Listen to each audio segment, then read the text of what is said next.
Barber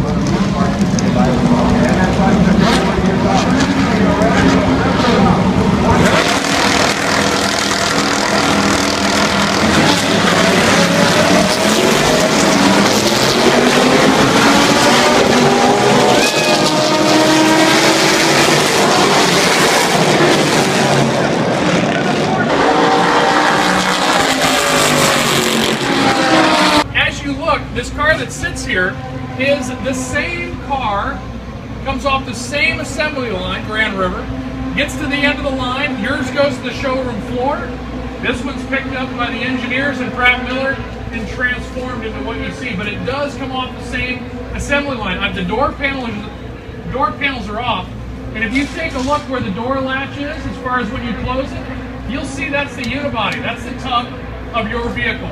So when they get this car back at the shop, they strip this car down right to the unibody. But its bones, its backbone is the same vehicle that you have. So, and talking with Johnny, talking with Andy, talking with the engineers, they love the platform that they're starting with. It gives them a great base to build a great race car. So knowing that and what's sitting on the road that you drove down, and you're starting with a great vehicle to begin with.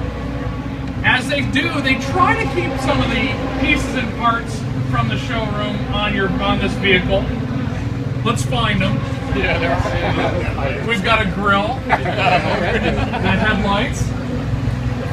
The unibody, the tub, which is a big piece.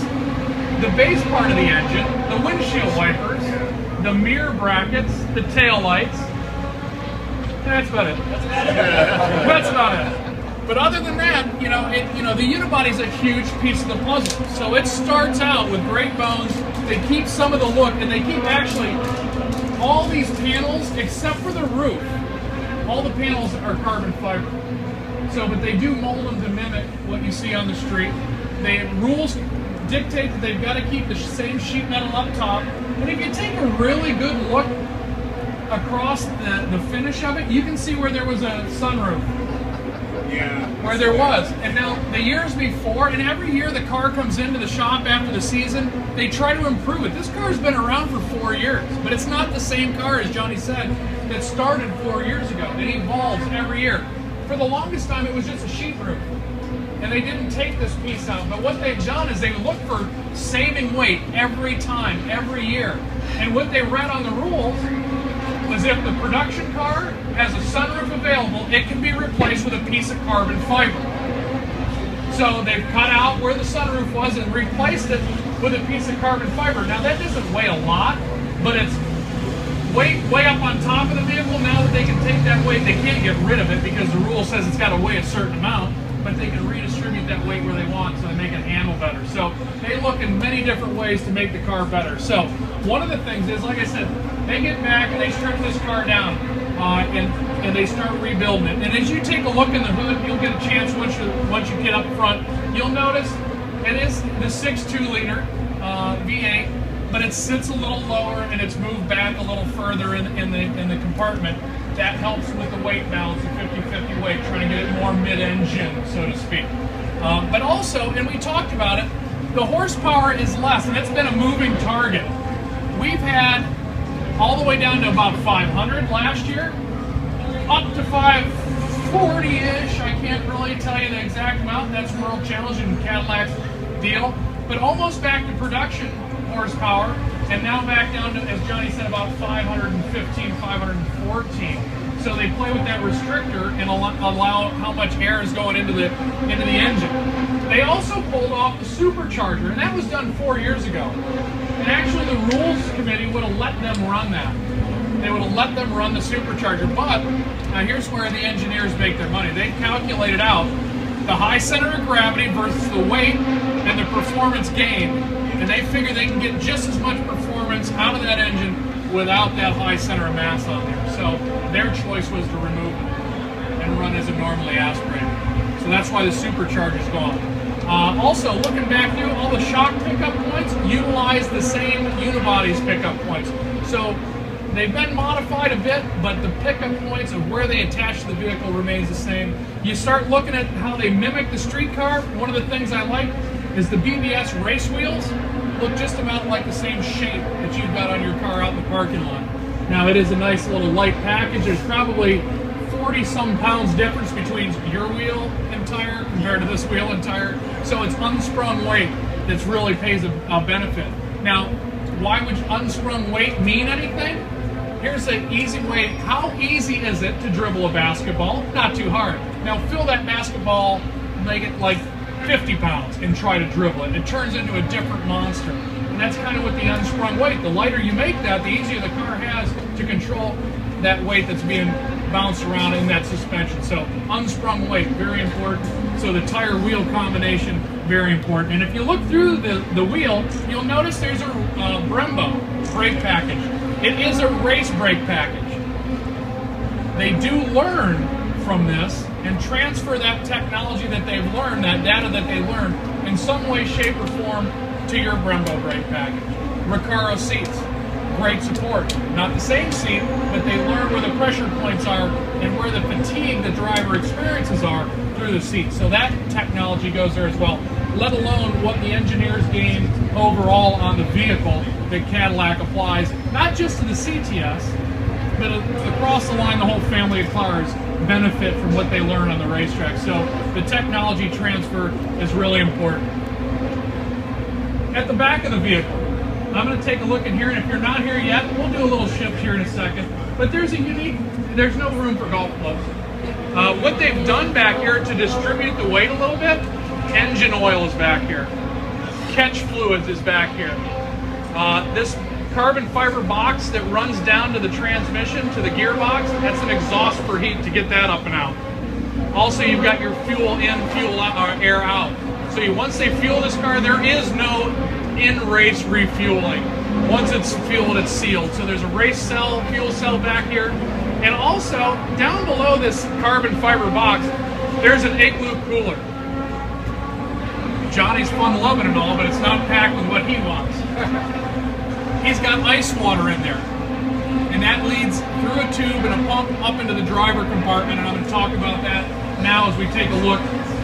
As we look in here, this is Johnny and Andy's office. This is where they live. This is where they do their work. And to make sure that they challenge themselves, they're darn good, and they're very repetitive. Those that are race car drivers, especially in the pro level, their job is almost boring. Now, Johnny has a blast doing what he does, but he's got to be a constant.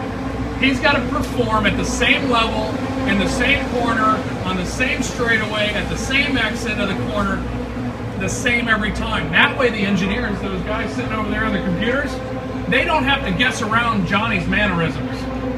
They see Johnny's as a constant, and they can adjust the steel, the shocks, the car itself, and not try to guess what Johnny or Andy are doing. So they've got to be so predictable, so meticulous at what they do every time. Same shift points, same brake points, same turning points. It becomes methodical, and they're very good at it at a very high level in the cockpit. And to make them be able to do that, we've got to make them comfortable. So the first thing we want to do is reassure them that they're safe. The first thing that Pratt puts in here is this roll bar, the roll cage. So this is put in here, top notch, #1 as far as protection goes on the driver. That'll allow Johnny and Andy to really go out there and not fear for safety because they know they're protected. You take a look at a couple other items. There's a 6-point harness and a race seat. Who's ever been strapped into a race car? 6-point harness. You know how uncomfortable it is. You get strapped in, you tighten the belts down, you exhale, and you tighten the belts down some more. And you cannot move. So you are an integral part of this vehicle. So you got your 6-point harness, you got your race seat, which is ventilated. And if you take a look behind the B pillar, there's an air duct in here, air duct on the other side. That brings fresh air into the cockpit, whether it be in the back of the seat, a tube on the side of the helmet, or just all around into the cockpit of the car. It might be 85, 90 degree air, but once this thing's fired up and running, it's about 140 to 150 degrees in the cockpit of the race car. So he's in there, he's safe, but now he's going to wear the race suit, which is anywhere from 2 to 3 layers. He's got long johns on, which are Nomex retardant. He's got a balaclava hood sock on. He's got his helmet on, Hans device, and he's in 150 degrees in the cockpit. So, if anybody knows anything about barbecuing, that's what he's doing to himself. He's slow roasting in there. So we've got to drive down the core temperature and keep him comfortable. So with the induction of the air, we also had that ice water in the cooler. That comes through a tube that's pumped in, and I had my hand on it before. He wears a cool suit. In his long johns or in that Nomex underwear, I want to call it a Freon tube that runs through the fabric. And that ice water's channeled through there, trying to drive that core temperature down to keep him comfortable while he's in the cockpit. Along with the air into the helmet, the air into the seat, and then the air into the car, just trying to keep him comfortable. Also got to keep him hydrated. In a 50-minute race, I'm going to guess Johnny and Andy probably go through in water weight anywhere from 3 to 5 pounds. They'll be lighter. And that's in an hour. So keeping them hydrated to keep performance up, that's very important. So there's an onboard drink system, which is fed through.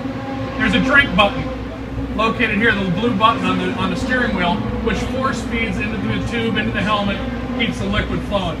This brings me to his desk. This is Johnny and Andy's desk. Carbon fiber, custom made. There's about 4 of them in the country. About 30 functions on the steering wheel.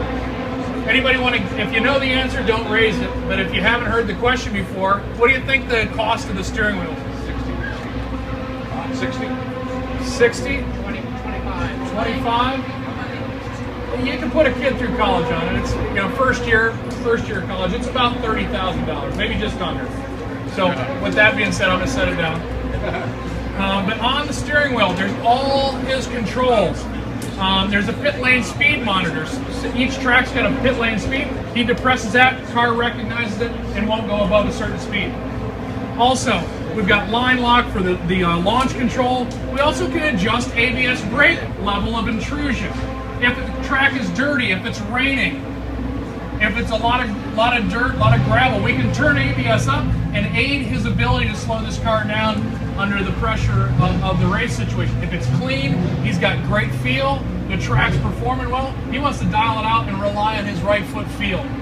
So he can control that as well. Also traction control level, he can control depending upon track situation. So steering wheel is an integral part of his job, doing his job right.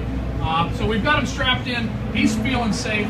And also a couple of the funny things that really are similar but different. You'll notice it is a 6-speed, but it's not an H pattern. It's a sequential, straight forward, straight back as you shift your gears. Does have a clutch, usually use it to get going, but after that the sequential doesn't really need it. Depends on driver technique. If he's trained in, I use a clutch no matter what. I've just never driven a sequential enough, so it's in my habit to use the clutch, but a lot of them don't use it once the car is going. You'll notice if you're standing at the back of the car, it's really tough to see in there. And if you can't see where that driver is, he's got a tough time seeing back and what's coming from him in the rear. There's a screen with a lipstick camera in the back, and he actually uses it just like you when you put it in reverse and it shows what's coming behind. He can flip a switch and watch the traffic in the back to see what's going on because visibility is limited. It's just another one of those things that keeps him comfortable, keeps that visibility going.